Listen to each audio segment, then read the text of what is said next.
অবশেষে গুঞ্জনই সত্য হলো, জসিমউদ্দিন পররাষ্ট্র সচিব থাকছেন না। উপদেষ্টার দাবি অপসারণ নয়, জসিমউদ্দিন নিজেই দায়িত্ব ছাড়ছেন।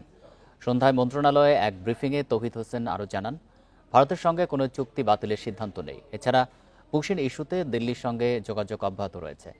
বাংলাদেশিদের ফেরত পাঠানোর তাগিদও দেওয়া হয়েছে। এই ঈদে জামা জুতো অ্যাক্সেসরিজের ডিসকাউন্ট।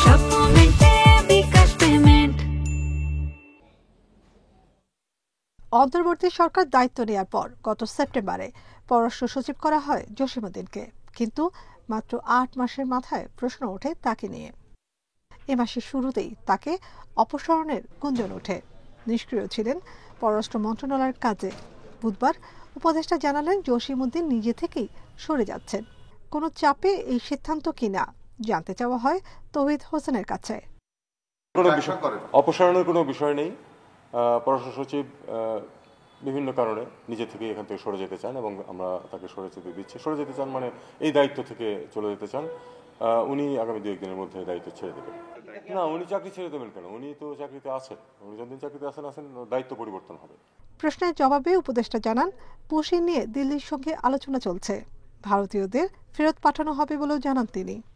আমরা তো নর্মালি পুশব্যাক করি না, তবে বিষয়টা হলো যারা ভারতীয় নাগরিক বলে প্রমাণিত তাদেরকে অবশ্যই তাদেরকে ফেরত নিতে হবে। আশা করবেন তারা তাদের অবস্থান কিছুটা জানিয়েছে, আমরা আমাদের অবস্থান তাদের কাছে ব্যাখ্যা করছি যে এভাবে দেওয়াটা যে ঠিক নয়, এটা আমরা তাদেরকে বোঝাচ্ছি এবং আমরা বলছি যে আমাদের তো স্ট্যান্ডার্ড অপারেটিং প্রসিজিওর আছে, সেই প্রসিজিওর অনুযায়ী আমরা যাব। তারা কিছু তালিকা দিয়েছে, আমরা সেই তালিকাগুলো হোমের মাধ্যমে চেক আপ করছি।